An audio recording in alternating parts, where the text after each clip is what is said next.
pessoal, boa noite a todos. Me chamo Henry Biruel, sou o fundador aqui da EMA5. Esse sistema que vem crescendo, conquistando o Brasil aí a cada dia que passa, graças à nossa plataforma, que hoje está monitorando mais de 140 fundos imobiliários, trazendo os parâmetros e principalmente as faixas de compra e venda que o pessoal tanto gosta, além do preço máximo de entrada, né? Atualmente nós já temos hoje mais de 120 usuários em 15 estados brasileiros. E caso você tenha gostado e ache que uma ferramenta dessa pode te ajudar, eu tenho um convite para te fazer e um presente, 30 dias por minha conta para você. E hoje estamos aqui reunidos porque vamos dar início a um novo projeto, né, o EMA Talks, que estamos aqui reunidos, sempre com uma personalidade do mercado financeiro, para a gente conversar um pouquinho sobre os temas que estão acontecendo, sobre fundos imobiliários, de uma maneira leve, de uma maneira tranquila, para a gente conseguir proporcionar um entretenimento para você com muito conhecimento. E hoje eu tenho o prazer aí de estar com essas duas feras que vocês estão vendo aqui, né? Estou com o Matheus Tassi, assessor de investimentos credenciado à XP, e a Andréia Costa, economista, né, integrante aí da EMA5, uma das nossas especialistas de fundos imobiliários. Então eu gostaria de passar a palavra para vocês dois. Uma boa noite para vocês, como vocês estão? Boa noite, pessoal, boa noite. Fico feliz pelo convite. Vai ser um prazer a gente poder estar aqui agregando conteúdo e conversando sobre um tema que a gente gosta muito. Boa noite a todos. É um prazer também estar aqui nessa noite de sexta-feira para conversarmos sobre um tema tão gostoso que a gente gosta pouco, que é de falar sobre fundos imobiliários, sobre mercado financeiro, enfim, sobre tudo que envolve esse universo maravilhoso, desafiador e muito intrigante e instigante também, né? Com certeza. E, Andréia, para a gente começar esse bate-papo aí, eu sei que você já preparou aí algumas perguntinhas cabeludas aí para o nosso Matheus. Vamos começar seguindo aí. O que você tem aí de pergunta para o nosso querido Matheus Tassi? Vamos apertar um pouquinho aí o nosso assessor aí para falar realmente como é que estão as coisas no mercado financeiro, né? Como é que é a visão de um assessor, né? Então vamos lá, pessoal. A primeira pergunta que eu tenho para fazer para você, Matheus, é como que se analisa os fundos na visão de um assessor? Como é que você vislumbra e visualiza aí os fundos imobiliários? Legal. Pessoal, primeiramente, agradecer novamente pelo convite. Entender, tá, que um escritório de investimento ele tem um time por trás disso tudo. Tá? Desde uma mesa operacional, desde uma equipe que vai fazer análise, entender cada perfil de cada cliente, para onde a gente pode estar direcionando as melhores oportunidades. No caso de analisar um fundo imobiliário, uma coisa que eu particularmente prezo muito. Estamos escutando bem? Sim, muito bem, Matheus. Perfeito. Uma coisa que eu particularmente prezo muito, qualidade da gestão. Tá? Nós, do escritório, temos assim uma possibilidade de conseguir estar conversando com gestores em algumas calls. O Henry foi até convidado, recentemente a gente participa de algumas calls, para poder sentar, olhar no olho do gestor e entender a demanda, entender a estrutura do fundo. Eu sempre brinco, né, que todo fundo é uma grande sacola, uma grande mochila que compra um determinado ativo. Um cambial, um câmbio, um fundo renda fixa. Um fundo imobiliário nada mais vai comprar ativos na sua origem. Então, assim, para isso funcionar, para essa engrenagem girar, é muito importante conhecer a gestão. Então, assim, essa conversa de olho no olho com o gestor é muito importante para entender se vai funcionar. E lógico, né, outros pontos aí que a própria EMA5 que a gente consegue estar analisando, né, desde qualidade de ativos, número de ativos, valor de patrimônio, precificação, são outros pontos que também fazem muito sentido. Mas o que eu prezo particularmente é entender a gestão. Ver se vai fazer sentido, o que ele vai fazer com o patrimônio meu e dos nossos clientes. Perfeito. Acho que seria mais isso. O que você acha, Henrique? Também vai nessa mesma linha de pensamento que a minha? Matheus, com certeza, eu acho que até como você citou, né, eu tive a oportunidade também de participar de alguns eventos aí onde a gente vê o gestor comunicando, passando a experiência, e eu me sinto muito mais à vontade, né? Eu acho que é realmente uma oportunidade de você ter uma conversa olho no olho, né? Por mais que ele está ali apresentando, a gente sabe que muitas vezes está muito mais no intuito de vender uma emissão, alguma coisa, mas é a oportunidade de você estar junto até para você ver a estratégia, né? Então, principalmente no cenário que a gente está de mercado de fundos imobiliários, onde praticamente toda semana tem algo novo, né? Alguma emissão, algum fundo que está fazendo IPO, alguma coisa. Então, eu acho que essa conversa, fazer essa avaliação do gestor, é um crivo, né, para a gente conseguir tomar uma decisão de um aporte ou não. No fórum até dessa semana que a gente estava conversando na quarta-feira, além da gestão, eu acho que é legal ver até a qualidade do relatório que é emitido. Né? Então, quando a gente olha, às vezes, o padrão, a gente sabe que não tem um padrão definido hoje de relatórios, né? Então fica muito à mercê de quem está fazendo isso do outro lado. Então, você conhecer o perfil do gestor e também ver como ele se comunica com os cotistas e com o mercado, eu acho que é uma linha muito interessante de você definir um aporte ou muitas vezes também a saída de uma posição de um fundo imobiliário. Né? Isso eu sou totalmente de acordo com o teu comentário e acho que a Andréa também, né, Andréa? Com toda certeza. É o gestor que vai realmente aí nos mostrar, né, a que o fundo veio, né? O que ele realmente quer, aonde ele quer chegar, né? E é como você falou, e realmente, como a gente comentou também no fórum de quarta, a qualidade do relatório, as informações ali contidas, já vai mostrar meio caminho de como ele está gerindo e de que maneira ele está passando isso para os cotistas e para todos aqueles investidores, né? Aonde está alocando os recursos, para que está alocando os recursos, se realmente... A qualidade, né, do que ele aloca também, né? Exatamente. Que dependendo dos papéis, dos imóveis, você já vai... A localização, né? Você já vai entendendo aí como é que ele está fazendo tudo isso. Isso até que a Andréa tá... Manda ver, Matheus. Segue. Posso até levantar uma brincadeira, né? Que a gente pode criar um fundo imobiliário do zero, né? Eu, Andréa e você, Henry, agora. Vamos criar, por exemplo, um fundo imobiliário que não tem no país, um fundo imobiliário de estádios. Maravilha. A ideia é boa. Então, a gente vai colocar para times de futebol e aos finais de semana a gente vai fazer show. Maravilha. Temos uma tese de investimento, tá? Porém, veio a pandemia e nos afetou. Então, qual que vai ser o diferencial disso? A gestão. Tá? Tem uma gestão ativa que vai fazer isso, conseguir contornar situações, contornar momentos mais difíceis. Então, assim, toda tese, na prática, é fácil, mas a realização é um pouco mais difícil. Então, isso, para mim, é fundamental. Um gestor que tem uma qualidade, que saiba fazer, faça acontecer, é muito importante e peneira muita coisa. Perfeito. Para mim, mais do que claro. Exatamente. Aí já estão até sugerindo ali, ó, EMA 11, viu? Opa! Já falaram do EMACoin também, que você acha a moeda virtual aí da EMA 5. Opa! O nome ficou meio estranho, né, gente? Eu investi em EMACoin, aí ficou um negócio meio estranho, né?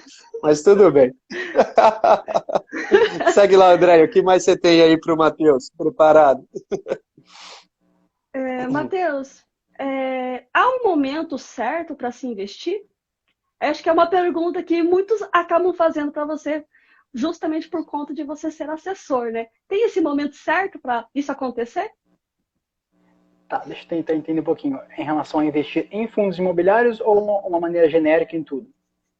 Primeiro genérica e depois você afunila para os fundos imobiliários. Perfeito. Eu acho que assim, o momento para começar a investir é o quanto antes. Ponto.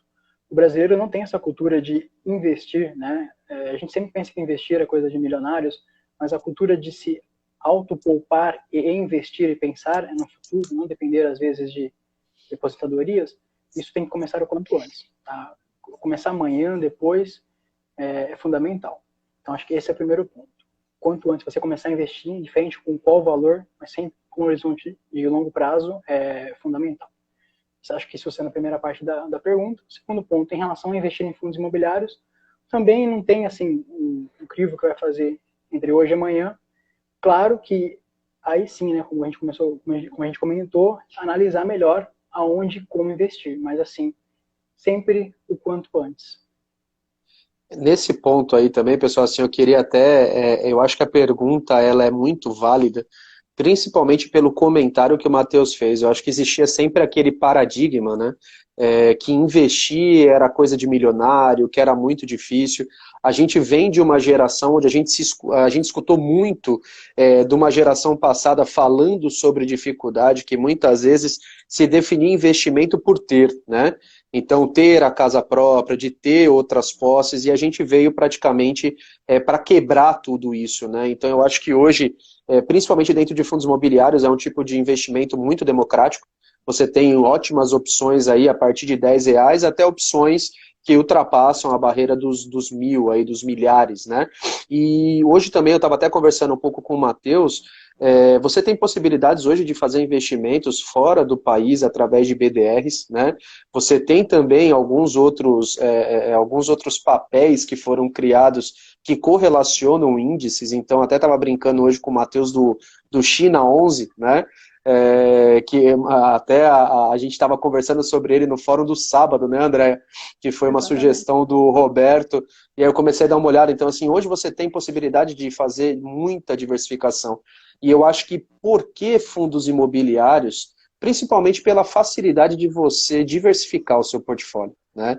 Então, quando você pega hoje os grandes conglomerados aí logísticos, de shopping, lajes corporativas, apesar do momento não estar muito legal, você facilmente, com uma cota, com R$ 100, alguma coisa próximo disso, você tem muitas vezes seu patrimônio exposto a 15, 16 ativos, né?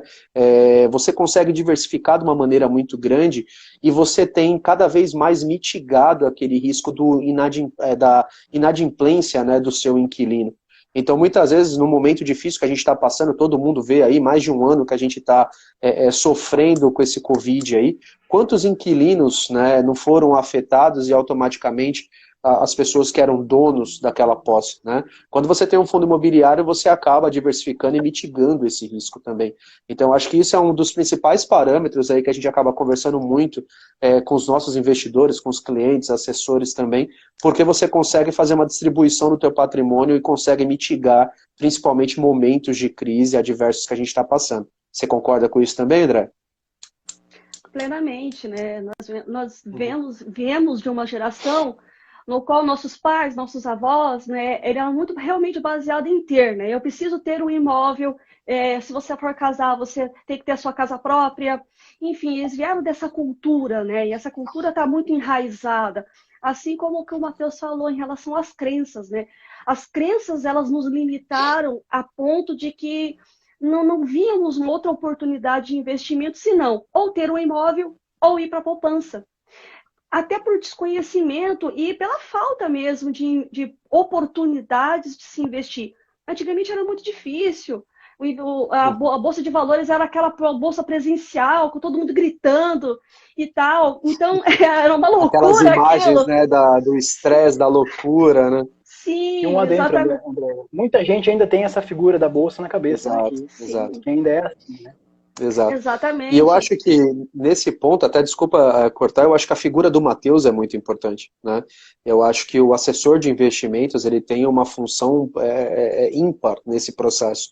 Porque face a tudo que a gente está vivendo, que a gente está comentando, você ter um profissional, né, com condições de avaliar, de fazer relatórios, né, como vocês mandam também para os clientes, a conversa inicial, que eu acho muito bacana, para entender o perfil, né, o risco que a pessoa está sujeita a correr ou não. Então, eu acho que isso é uma coisa muito bacana, né, que possibilitou aí através de algumas corretoras, e a XP, no caso aqui que a gente está tendo aí o Matheus como assessor credenciado, de ter um profissional que conhece, né, o mercado, conseguindo compartilhar essa experiência e esse contato mais próximo. Você não está falando com um robô, você não está falando com um WhatsApp, alguma coisa, você está falando com uma pessoa do outro lado.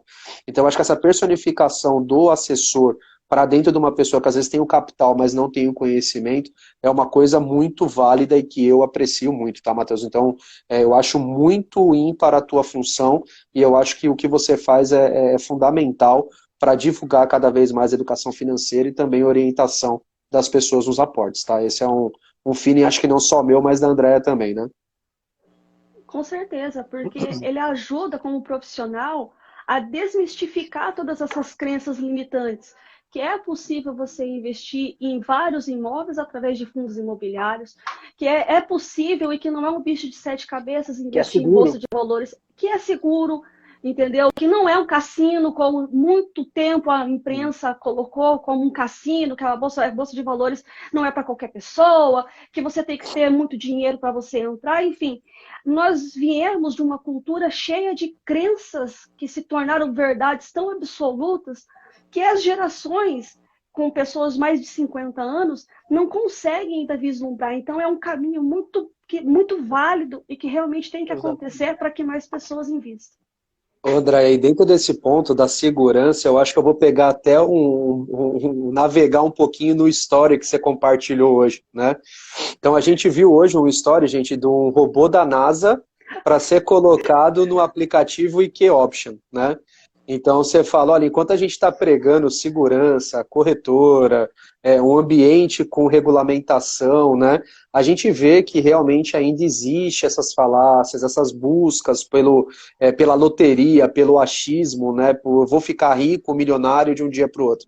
E aí quando eu vejo uma propaganda tão bem feita, né, de algo que não me parece tão adequado, a gente vê realmente como o nosso papel é importante, principalmente para a gente continuar difundindo aí opções seguras, ou pelo menos investimentos dentro de um ambiente que existe uma regulamentação, um controle e que é algo seguro no ponto de vista de você fazer os seus aportes ou as suas retiradas. É uma pena. Exatamente. Tem que ter a humanização. Tá? O que falta, se a gente procurasse uma carteira, tá, de investimento, você procura, acho, pela internet. Tá? Então, qual que é o diferencial? É a humanização. Exato. É um cliente que às vezes recebeu herança, que precisa de um contato humano, entender o que ele precisa. Se fosse algo estático, tá, seria muito simples, seria fácil com Ctrl+C, Ctrl+V e estaria já de mão beijada. Então, a humanização é muito importante. E a gente sempre fala, pode haver 1000 robôs, mas nenhum irá trocar o papel nosso, né? Você como educador, ela como economista, nós como assessores, e sentar, humanizar e entender e conseguir atender da melhor maneira. Perfeito comentário. Perfeito. Eu acho que é o resumo de tudo que a gente falou. Perfeito, Matheus. É isso mesmo. Andréia, segue? Hein? Vamos lá que hoje a gente vai apertar o Matheus aqui e colocar ele na parede. A próxima pergunta é: como a pandemia influenciou o segmento de logística? Como é que é a visão do assessor em relação a esse acontecimento? Excelente pergunta. Vamos lá. Como a gente estava comentando anteriormente, eu acho que assim, o sonho do brasileiro sempre foi focar em imóveis, né? Sempre foi se aposentar com imóvel, sempre foi vou ter meus apartamentos, vou ter minha renda imobiliária e não vou trabalhar. E engraçado que a gente chegou num patamar que hoje é possível através de grandes diversificações e ainda há muito receio. O sonho de muitas gerações, né, é ter meu galpão, é ter meu barracão. Eu tenho um barracão alocado, que maravilha. Com o segmento de logística, não é diferente. Tá? A gente consegue estar entrando no segmento de logística muito facilmente com os fundos imobiliários. A sua pergunta foi como a pandemia influenciou. O setor de logística se mostrou um segmento muito resiliente, por incrível que pareça, um segmento que se mostrou muito robusto. Tá? Pela própria plataforma da EMA, a gente consegue localizar fundos imobiliários com patrimônios acima de 1 bilhão. Tá? Então, são patrimônios muito fortes que aguentaram bastante a pandemia. E, pelo contrário, surfaram a onda da pandemia. Me corrija se eu estiver errado, Henrique. O Bresco tem uns barracões no Nordeste locado para o Mercado Livre, é esse mesmo? Exato. E o Bresco também está muito... Eu até assisti a live que foi muito bem feita também pelo Diogo do Fifácio, né? Fez agora a entrevista com o gestor, e o Bresco ele tem uma característica que ele foca muito no last mile, né? Então ele tenta estar próximo aí de centros urbanos, principalmente no raio de 15 quilômetros aí, de conseguir fazer as últimas entregas, e está focando muito nessa questão do e-commerce, né? Então acho que a questão da resiliência que você comentou, e também a busca por inquilinos, né, que estão aí associados a essa parte do e-commerce. Exato. Foi um setor que se mostrou muito forte, foi um setor que avançou muito no meio da pandemia, que nadou contra a maré, e a perspectiva é muito boa, muito positiva, de continuar assim, sendo resiliente, porque, dizendo de uma maneira mais simples, até didática, é o sonho de todo mundo, né? Quem não quer uma fatia de um barracão gigantesco que está alocado para o Mercado Livre, sendo que o Mercado Livre está voando com o e-commerce nesse momento de pandemia. E, gente, se a gente pegar hoje uma carteira, né, lógico que isso não é recomendação, eu estou olhando só o patrimônio e a diversificação. Você pegar os gigantes de logística, HGLG, XPLG, LVBI, BRCO, né? Você colocar esses caras e você falar que com menos de R$ 1.000 você consegue estar exposto a todo esse patrimônio, e ainda R$ 1.000 eu acho que eu ainda fui conservador, né? Eu acho que sai uns R$ 500, R$ 600. Então, é justamente nesse ponto, né? Eu acho que, principalmente que a gente fala muito, né, Matheus, a questão de você sempre estar olhando diversificação de carteira e principalmente estar investindo em setores contrabalanceantes, que a gente chama, né? Então, pessoal, por mais que a maré é boa, a gente sempre escutou aquela falácia, quem tem mais tempo aí de mercado, que shopping center era o setor mais resiliente, né, que era o setor que não tinha como dar errado, porque quando a economia tá boa, o shopping center voa, e quando a economia não tá... Exatamente, quando a economia não tá bem, shopping não fecha, lojista que fecha, né? E aí veio uma pandemia e mostra que nem sempre no mundo da renda variável qualquer afirmação é 100% verdade, né? Então, quem diria? Então, quem tinha uma carteira aí exposta somente a gigantes, não estou nem falando de fundos pequenos, hein, pessoal, monoativo, nada. Estou falando dos gigantes. XPML passou 3 meses sem pagar no ano passado, né? Preservando caixa por medo, né? Exatamente. Medo de insegurança. Não saber o que estava acontecendo. Então, o tipo de coisa que a gente sempre fala, nunca coloque seus ovos na mesma cesta, né? Às vezes vai ter segmentos que vai estar chamando diariamente para você investir. Mas sempre lembre que investimento não é curto prazo, né? Você pode até ter uma fatia da tua carteira ali voltando para algumas oportunidades, alguns ganhos rápidos aí, mas quem está falando de investimento, os grandes investidores, e aí o pessoal sempre fala aí do Warren Buffett, dos outros aí que são mais renomados, o pensamento deles é sempre de longo prazo e não de curto prazo. Então pense que um Covid pode ter acontecido agora, Deus o livre guarde acontecer de novo, mas a gente não pode falar que isso não vai acontecer, né? Então esteja sempre preparado com a carteira diversificada para conseguir sofrer menos ou aproveitar de setores que vão se valorizar, né, frente a esse cenário. Só não aposta no Carry 11, pelo amor de Deus, mas tudo bem. Exatamente. Não é tão legal, né? A tese até que seria boa, mas não vai ser legal. Mas vamos lá. Segue aí, André. Tem mais pergunta aí pro Matheus. Vamos lá. A próxima pergunta tem muito a ver com o que você falou agora em relação a diversificar, né? Como diversificar a carteira, né? Como é que a gente faz isso, né? Deixa eu aumentar o som aqui, só um minutinho. Tá. Me escutando? Tudo certinho? Certo, perfeito. Tudo certinho. Vamos lá. A pergunta é como diversificar a carteira, né? É isso? Exato. Isso. Na verdade, diversificar a carteira, no caso de fundos imobiliários, seria mesmo? Ou no geral? O FII mesmo? Começa pelo geral e depois afunila para os fundos imobiliários. Vamos ver esses dois contrapontos aí. Acho que é legal até para ver, por exemplo, a nossa página de fundos imobiliários, né? Mas eu acho que é legal também até para muitos investidores acabam investindo em mais que uma opção, mais que um tema, né? Então, a poder aproveitar da tua visão aí, eu acho que vai ser um valor agregado muito grande aí para todo mundo.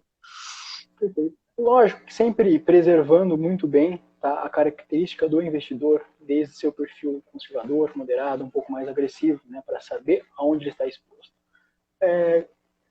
Investidores com um perfil mais conservado, né, mais reservado a risco, então a gente acaba tendo ativos mais pré-fixados, pós, um pouquinho de inflação para dar aquela surfada nesse momento de inflação alta.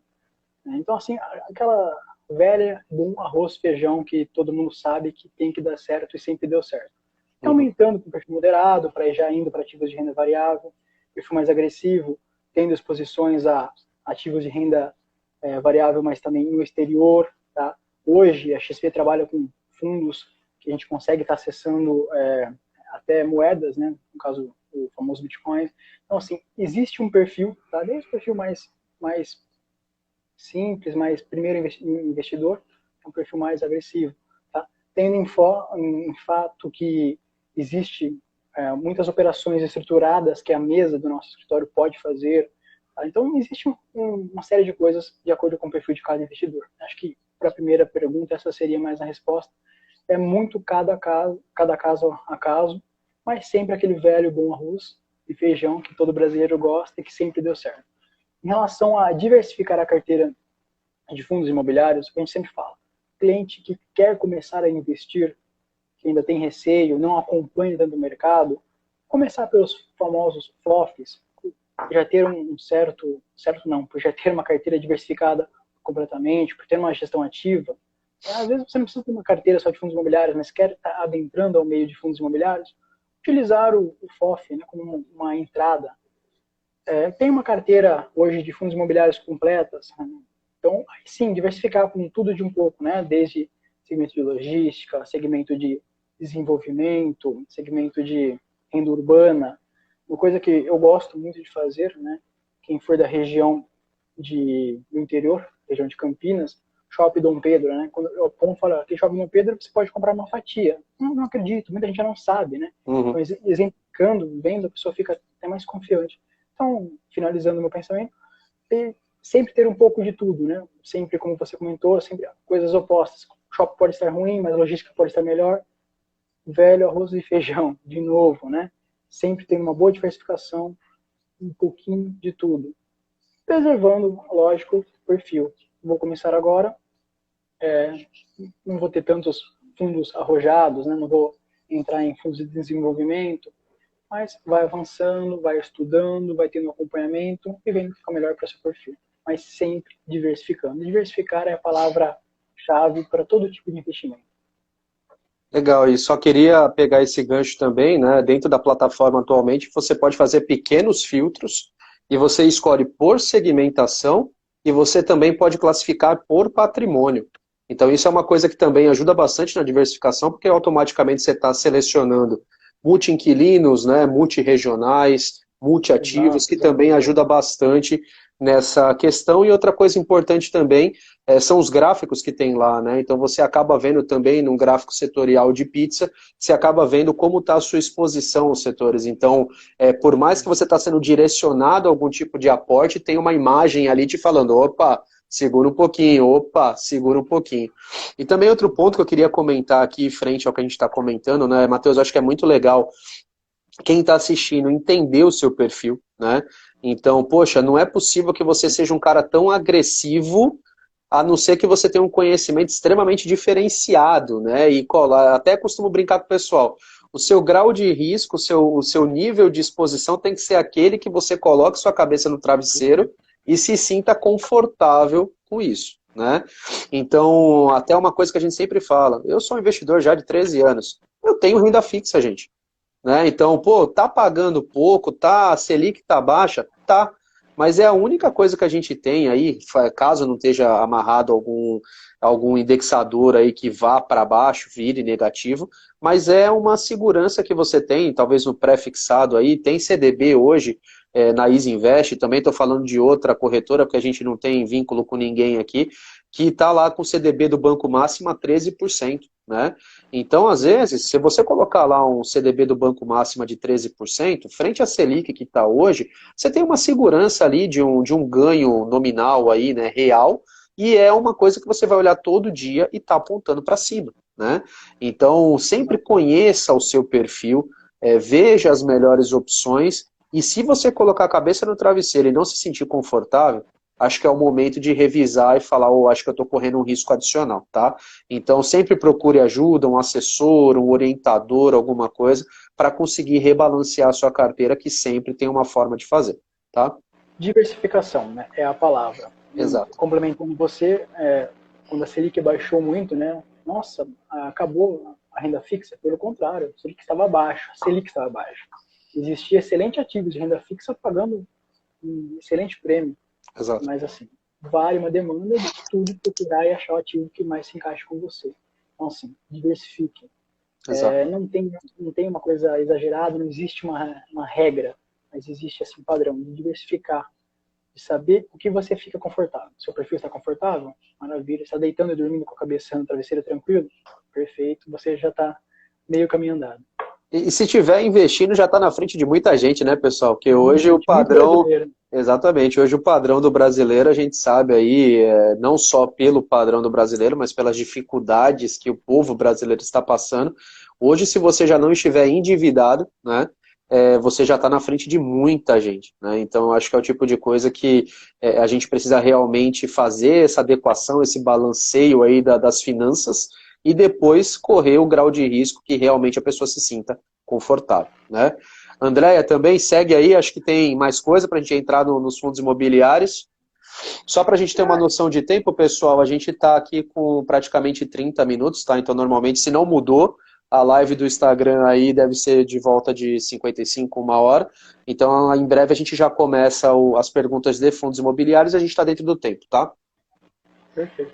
Eu só queria, só complementar mesmo o que vocês falaram em relação a essa pergunta, que realmente diversificar, na minha concepção, é lei, né?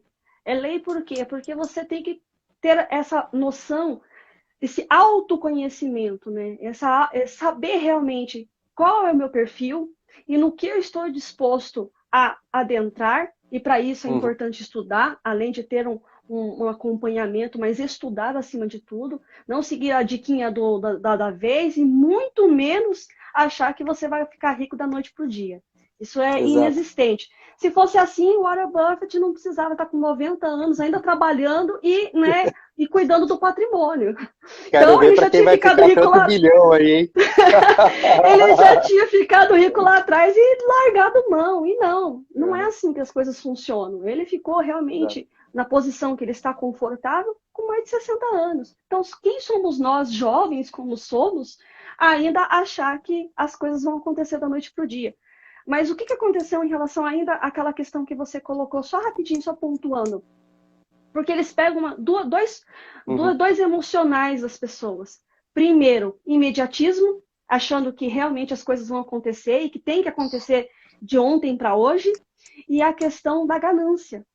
Né? Aqueles que têm esse perfil ganancioso, eles vão adentrar.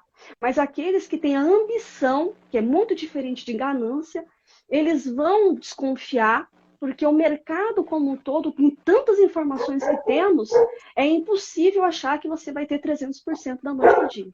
Então, Exatamente. não tem como. E só para finalizar, né? Realmente nós temos que diversificar. Nós adentramos nos investimentos na renda fixa, porque ela vai nos dar um embasamento e uma segurança. Né? Nós não buscamos rentabilidade. Buscamos fazer uma reserva de emergência, ter uma reserva de oportunidade e para aí sim ir caminhando até você se sentir confortável para a renda variável. E se você não se sentir confortável para a renda variável, tá tudo bem. É extremamente importante você estar confortável com o que você está fazendo. Acho que seria esse o vê contraponto. aí, daqui a pouco vai ter psicólogo que vai ter que fazer sessão com investidor iniciante para ver se o cara despluga do home broker. Né? Porque tem muita gente aí que, começa a investir, vai para dentro do home broker e vira e mexe a gente recebe perguntas, né, como vocês recebem também. Nossa, o que aconteceu com o fundo que despencou hoje? Aí você vai dar uma olhada, caiu 1%, 1,5%, né? Aí você fala, poxa, dentro de uma renda variável, 1,5% de variação, ser um despencar, né? Então é o tipo de coisa que a gente precisa realmente ver o que está acontecendo, né? Ao mesmo tempo, quando a gente vê também hoje fundo crescendo 5% num dia, né? E o pessoal falando, nossa, é momento de entrar, tá todo mundo falando, né? Então, e o que a gente sempre fala também, que eu acho que o home broker, né? Desculpa o latido aí, são cenas do dia a dia mesmo, tá, pessoal? Então, fica tranquilo. Mas a própria coloração do home broker é uma coisa que muitas vezes ela também é estranha para quem é iniciante, né? Então a gente vê lá, por exemplo, tá 5% positivo. Pô, podia ter um amarelinho ali, né? Toma cuidado, pô, tem alguma coisa estranha acontecendo, mas não, tá lá verde, bonitinho, né? O dólar, quando tá crescendo também, tá verde. Então, assim, tem algumas associações que são feitas no home broker ou em algum programa aí que a pessoa utilize, que às vezes quando é iniciante, não está muito acostumado, pode dar uma interpretação que não é muito legal, né? Exatamente. Segue o jogo, Andréia, vamos lá. Pergunte ao assessor. Agora eu passo a bola. Opa, agora chegou a minha vez, então. Deixa eu espremer aí. Deixa eu espremer o grande Matheus. Agora você vai colocar ele na parede. Exato. Vamos lá, Matheus, agora chegou as cabeludas, hein, meu? Vamos lá, hein? Vou abrir aqui o EMA 5 e vou... E vai pra cima, plataforma e vamos que vamos. Cara, primeira situação aqui do mercado de fundos imobiliários que a gente acabou segurando aí para falar contigo hoje, né? Quem acompanha aí o EMA News, né, todo dia de manhã cedinho, o pessoal já está acostumado, tá no trabalho, tá no transporte, já olha lá as notícias aqui no EMA News, né? A gente teve muita informação sobre abertura de shoppings, né? Fica naquela situação, fecha tudo, abre tudo, fecha tudo, abre tudo, lockdown, nada. Finalmente a gente viu de novo os fundos, principalmente os grandes, anunciando 100% dos seus empreendimentos abertos, né?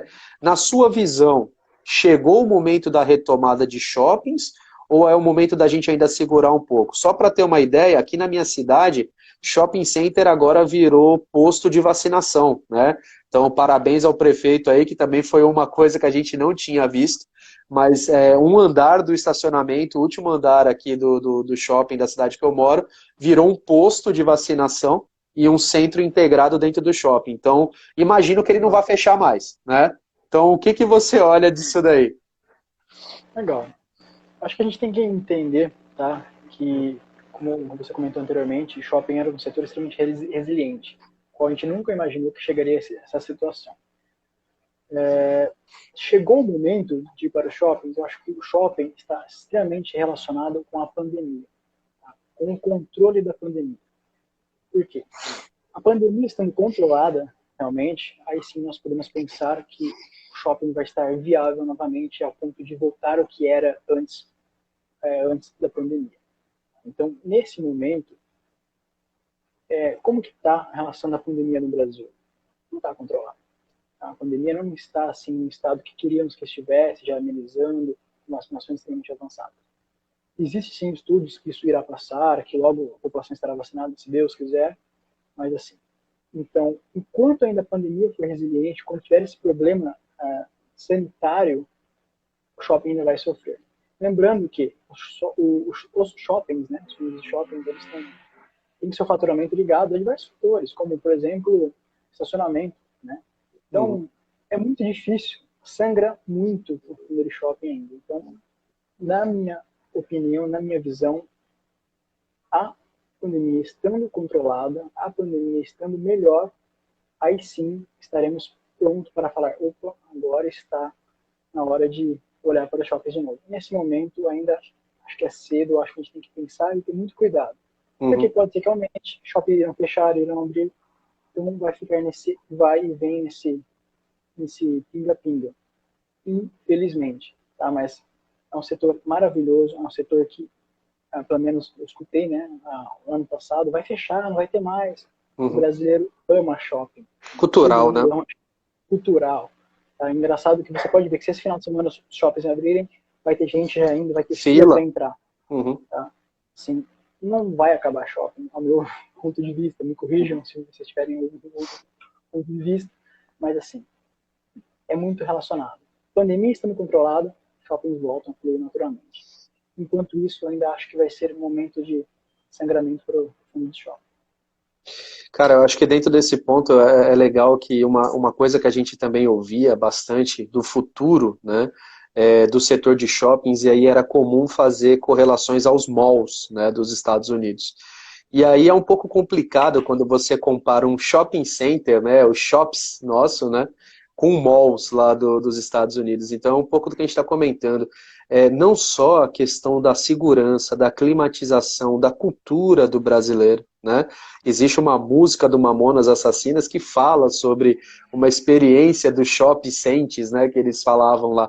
Então é o tipo de coisa que assim, realmente é um setor que vem sofrendo bastante, mas na minha visão também, né, o Matheus colocou a dele aqui, a minha visão também como investidor de longo prazo, né, também para quem acredita que a gente vai superar o Covid, e eu acredito nisso, eu vejo aí também como algumas oportunidades para médio e longo prazo, né? Então, facilmente utilizando o sistema lá, a gente consegue entender quem são os FIIs grandes que estão passando pelo momento de deságio, né? Estão sendo negociados abaixo do valor patrimonial, e aí fica também uma estratégia para quem está pensando em alguma outra forma de investimento. Desde que se sinta tranquilo, esse tipo de coisa. Mas todo cenário, crise, existe oportunidades, né? Tem gente chorando, gente vendendo lenço. Quanto mais conhecimento você tem, mais ferramenta você tem para trabalhar, mais você vende lenço e não fica chorando, né? Aproveitando, acho que você também, André, é a mesma linha de raciocínio? Tem alguma coisa diferente? Vou só complementar que realmente, né, eu também escutei essa questão aí falando que shopping ia acabar, mas não, pessoal, é cultural, o brasileiro gosta. E Cheirinho da outra coisa, Melissa, eu adoro passar lá no corredor lá e sentir o cheiro da Melissa. também, mas a questão é de segurança, é uma forma de lazer mais seguro. Então você une dois pontos interessantes, cultural e a questão de segurança. Então é algo que realmente eu não acredito que acabe e que a médio e longo prazo retome, desde que a nossa vacinação aí, ela caminhe a passos largos. Exato.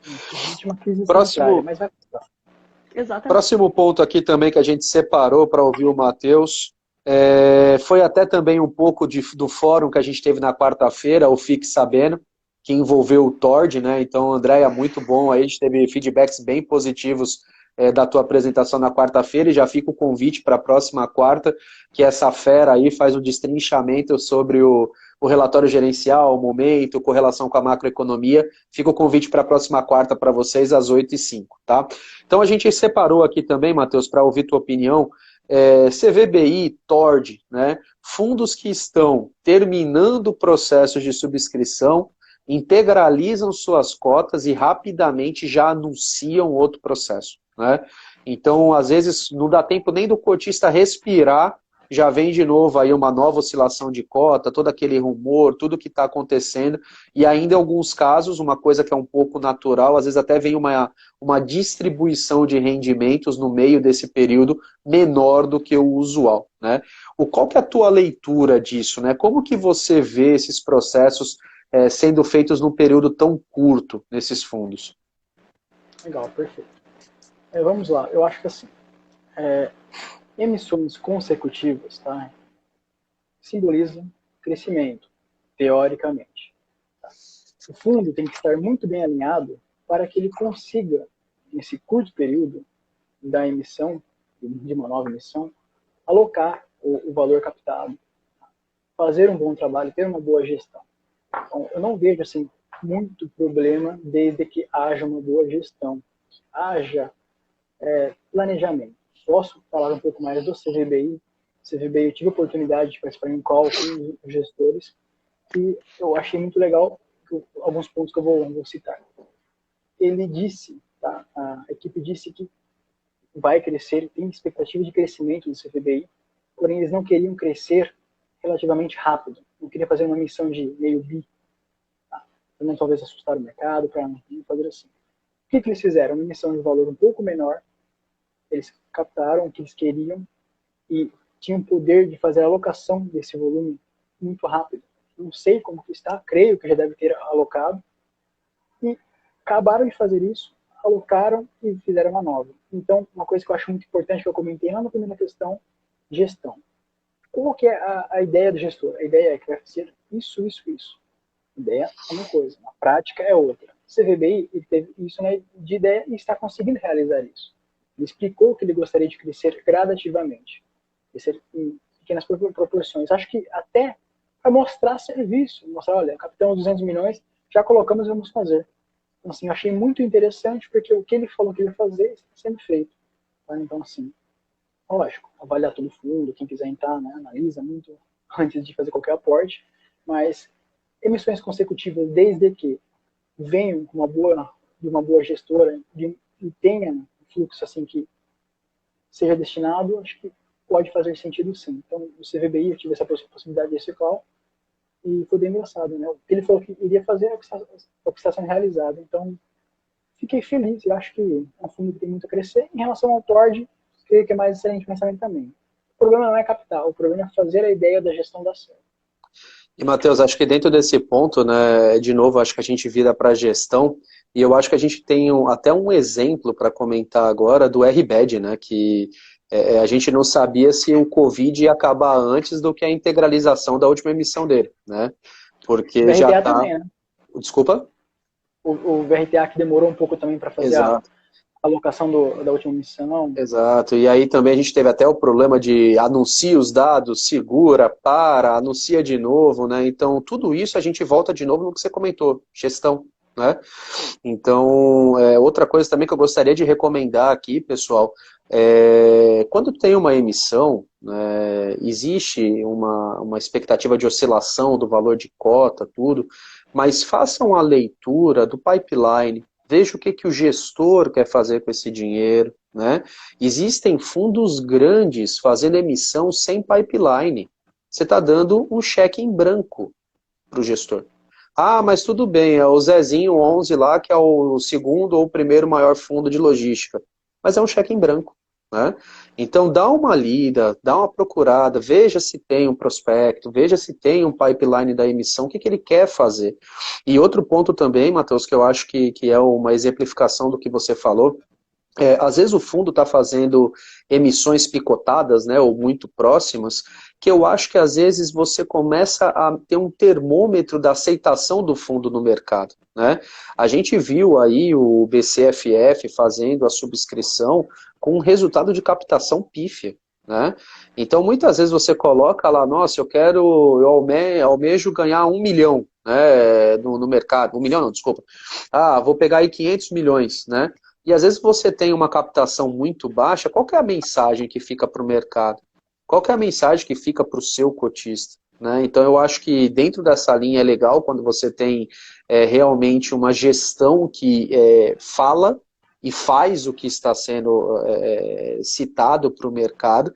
E no meu ponto de vista eu também não vejo isso como um problema. Muitas vezes eu até vejo como oportunidades, né? Porque como tem muitas pessoas que acabam vendendo, né?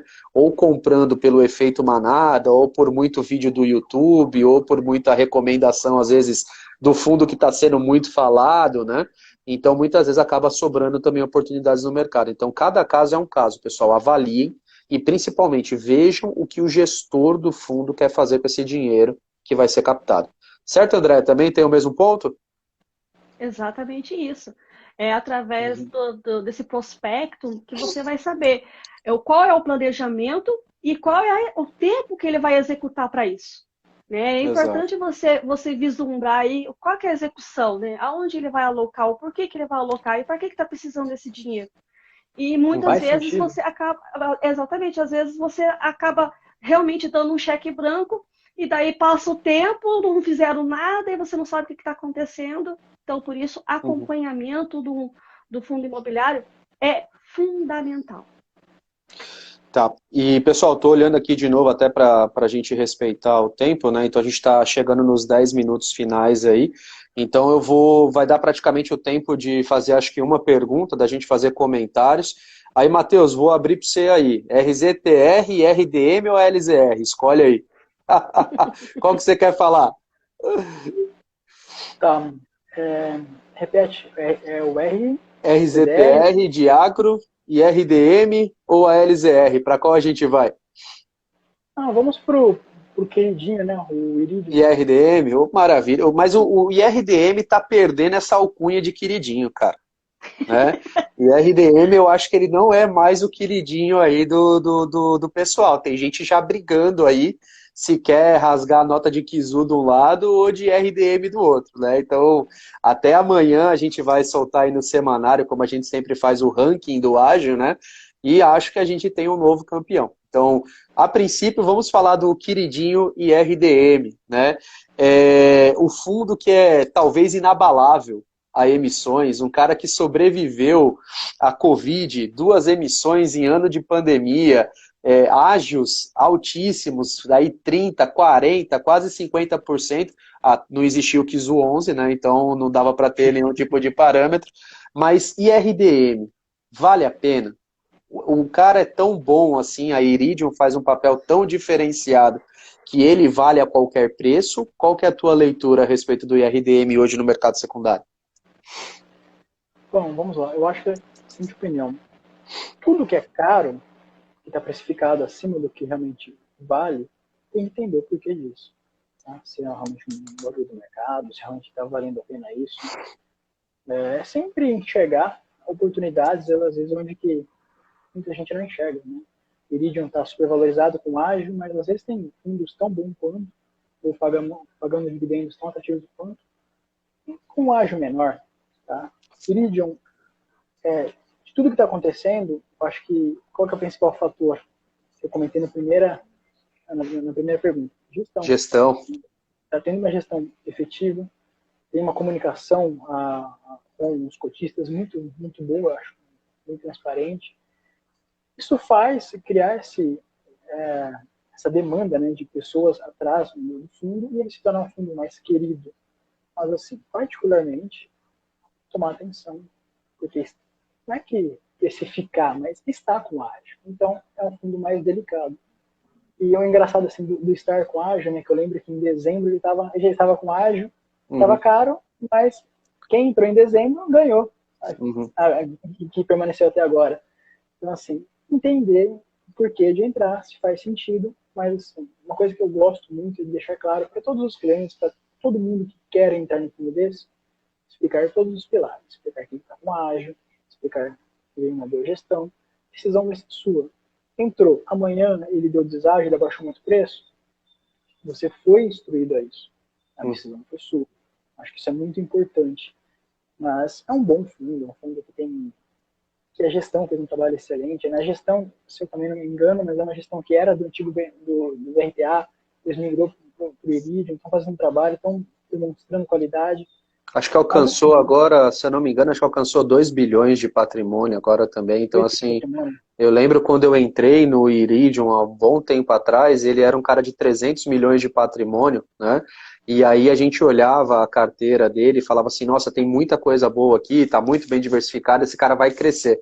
Mas a gente não imaginava o monstro que estava sendo formado, né?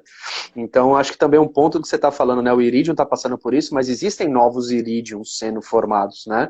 Então, o mercado ele é dinâmico, o mercado secundário ele está o tempo todo sendo criado.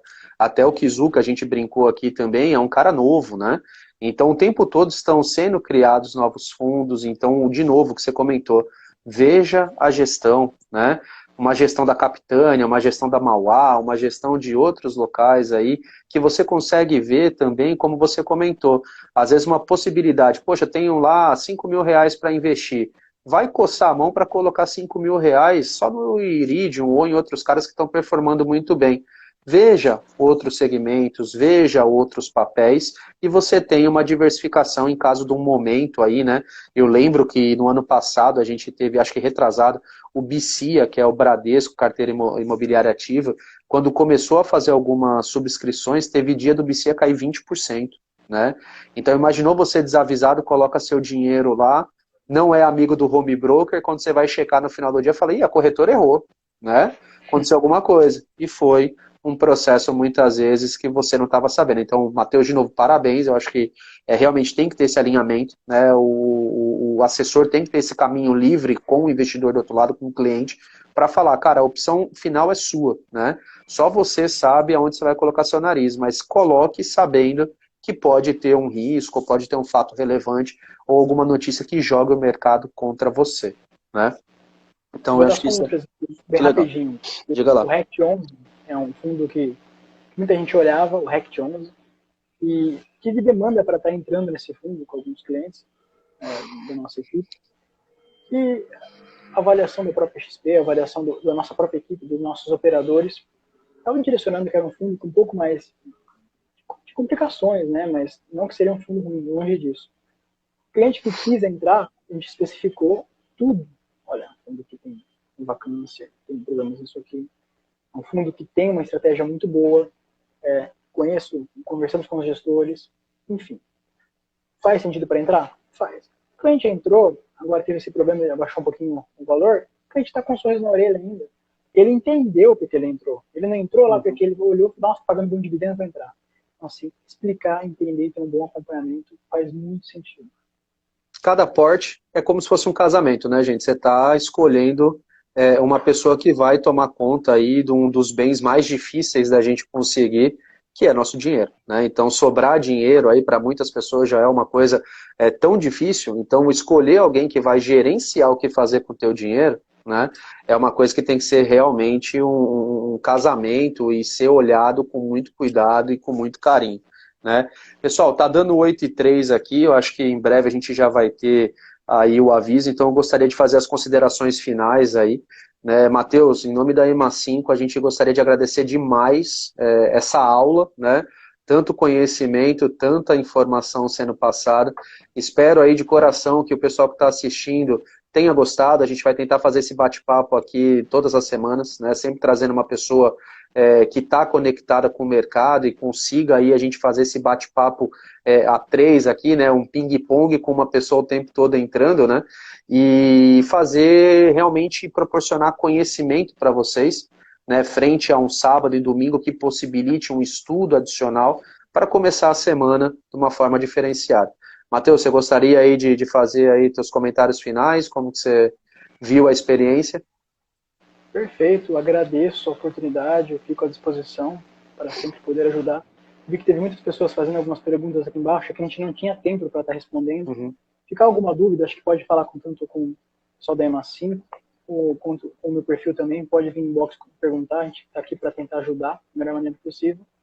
E agradeço novamente vocês dois aqui pelo convite. E sempre que der para agregar alguma coisa, eu vou estar à disposição.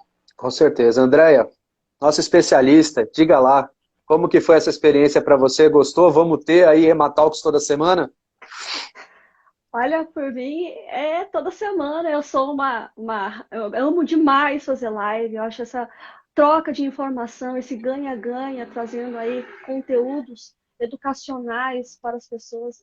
É algo que vai muito de encontro com o meu propósito, que é realmente transformar a vida das pessoas através da educação financeira, que é algo tão importante e necessário nesse país. Matheus, muito obrigada. Nossa, foi uma aula realmente, uma visão, né, de assessor muito bem trabalhada e muito bem exposta. Muito obrigada. E mais uma vez, Henry, sabe que pode contar comigo sempre. Matheus, quem manda nesse horário aqui é a Andréia, não sou eu não, cara. Para te entrevistar, teve que passar pelo crivo dela aí, ó. A Andréia que manda nesse horário. Perfeito. Então, Andréia, já tá com a missão aí para a semana que vem, fazer o crivo aí, ó, final, né? Fazer a escolha de quem quiser tá aqui conversando com a gente também, trocando essa experiência, levando conteúdo aí para os nossos visualizadores. E, pessoal, fiquem bem, fiquem seguros. Quem está aí do outro lado também, como o Matheus comentou, pandemia não acabou, continuem se cuidando, né? E em breve nós estaremos nos shopping centers aí comemorando, tomando um cafezinho junto e fazendo eventos presenciais também, tá? Eu só tô achando estranho, pessoal, desculpa, agora só também o desabafo meu. Cara, não é 1 hora de live? Eu não sei. Depende do perfil. Depende do perfil, Henry. Às vezes ele está permitindo você fazer mais de 1 hora e às vezes não. Então é meio do algoritmo aí. Então ele realmente às vezes fica meio doido. Tá muito legal. Então o Instagram a audiência tá grande aqui, então o Instagram rolou aqui. Mas vocês querem pegar alguma pergunta aí para dar uma respondida, alguma coisa nesse meio tempo? Alguém faz alguma pergunta aí? Eu vi bastante pessoas perguntando, a gente tenta responder da melhor maneira possível. Se acabar a live, acabou, mas acho que depois a gente tomar um minutinho. Vamos ver aqui. Cara, eu não fui rodando para baixo aqui. Desculpa, não entendi, Kátia, o que você falou? Então, perguntaram do CVBI, o Matheus comentou aqui. Qual foi a pergunta exatamente, pessoal? A Kátia está falando aqui. Tem uma quarta pessoa também envolvida, viu, pessoal? Kátia Biruel. Está perguntando do HGBS. Vamos falar sobre o HGBS, né? Acho que a gente falou um pouquinho do shopping, tudo. HGBS hoje, o maior portfólio que a gente tem aí dentro do segmento de shoppings, né? Tem uma diversificação bacana, tudo. Quem está olhando está por volta de R$200, mais ou menos, a cota aí, um valor patrimonial de 220, né? Matheus, uma dúvida que aí eu queria perguntar para ti. Normalmente, os fundos de shopping, de tijolos, né, eles trabalhavam com um ágio bem mais considerável do que o que a gente tem hoje, né? Então você facilmente encontrava aí 10, 15, 20% de ágio dentro de um segmento de shoppings, né? Frente ao cenário que a gente está hoje, você acha que isso ainda é possível? Ou o pessoal vai cada vez mais migrar aí para títulos e valores mobiliários, esse tipo de coisa? É uma pergunta. É difícil prever o que vai acontecer, né, Henrique? Eu Uhum, acho que assim, sempre teve ágil, porque sempre foi um setor muito querido, né? uhum, Uma coisa assim que eu acho que vai voltar assim a valorizar. Muitos fundos já voltaram à valorização normal, normal assim, né? uhum. Do que era, pelo menos assim.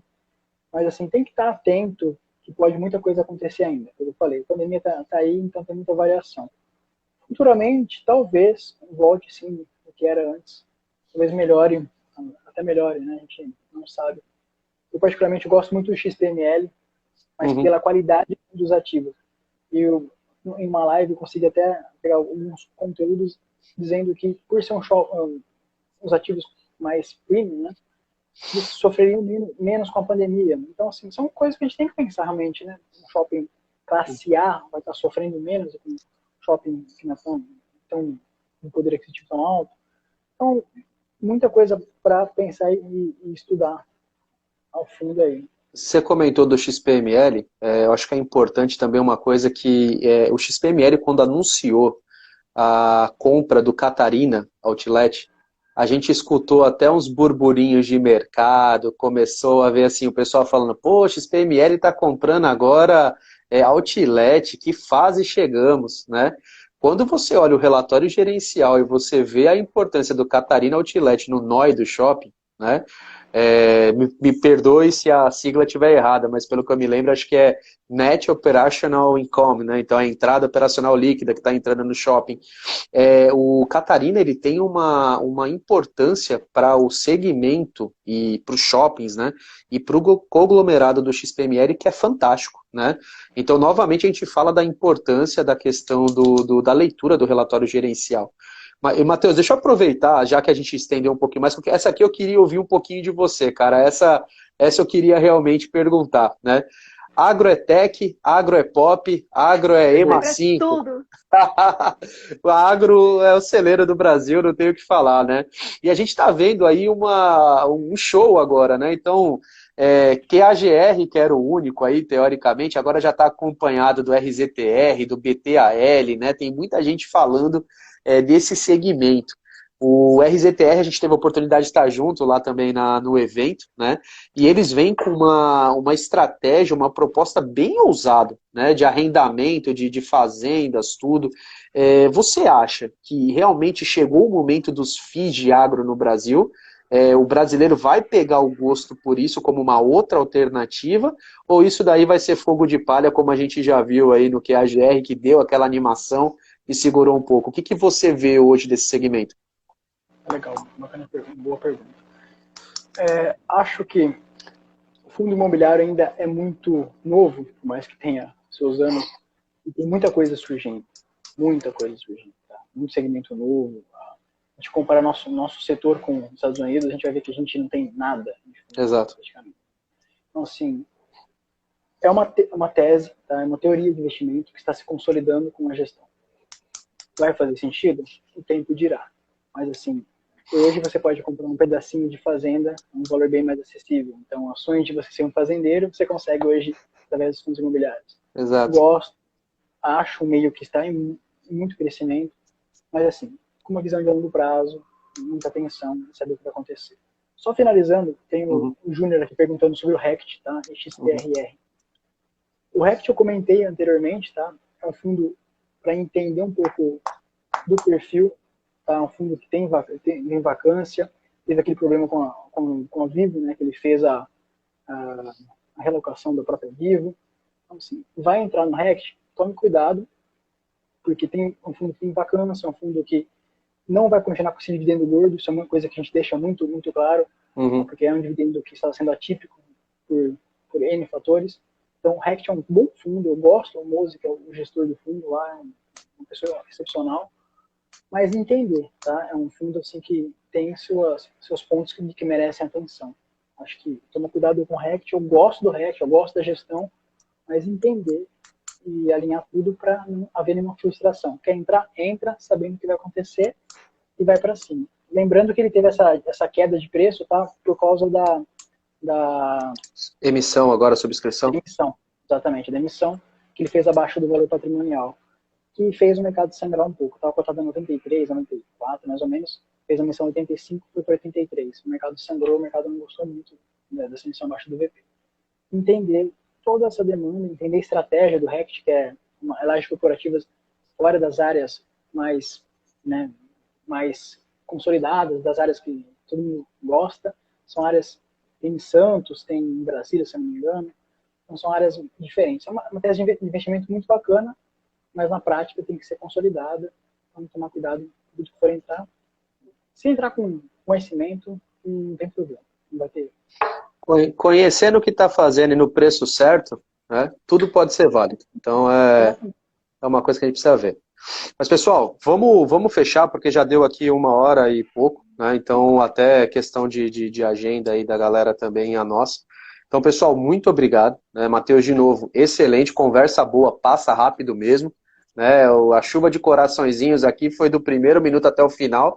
Não sei se as pessoas estão apaixonadas aí por você, se realmente o negócio foi bom, né? Mas tudo bem, fica aí. Então, uma ótima noite para todo mundo aí. Muito obrigado pela participação de vocês. Semana que vem a gente está de volta aí com um novo convidado. E vamos deixar esse bate-papo super legal aí também salvo lá na página para que vocês possam assistir num outro momento. Em nome da EMA 5 aí, uma ótima noite a todos. Matheus, muito obrigado. Andréia, muito obrigado também. Satisfação. Obrigado, pessoal. Foi um prazer. Fico sempre à disposição. Obrigado, André. Obrigado, Henry. Boa noite. Valeu, valeu. Boa noite, Andréia. Boa noite. Valeu.